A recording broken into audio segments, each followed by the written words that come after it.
مرحبا، كيفكم أصدقائي؟ اليوم سوف أصطحبكم معي إلى مغامرة جديدة من مغامرات الشاطر حسن في أعماق البحور. واو، البحر هنا شكله جميل أوي يا فقاعة.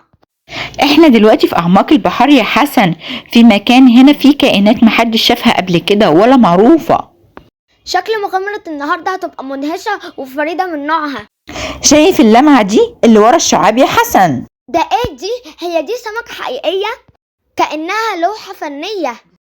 دي صغيرة جدا. ايوه، دي سمكة مندرين البحر، خجولة شوية بس جمالها مش طبيعي. اهلا يا حسن، انا مندرين البحر. انا مش بحب ابان عشان الناس بتتريق عليا عشان الواني المختلفه والغريبه. غريبة؟ ليه؟ دي ألوانك جميلة.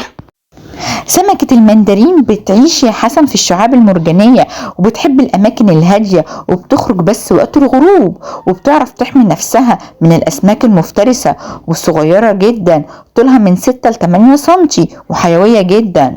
يا حسن انا كمان بعيش في دول الفلبين واليابان وكمان المحيط الهادي.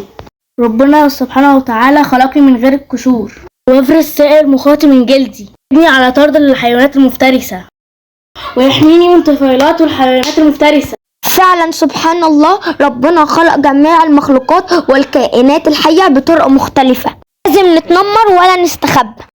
فعلا ربنا خلقنا كلنا عشان نشكره على نعمه علينا. الحمد لله الحمد لله، والجمال الحقيقي بيخلينا فريدين من نوعنا.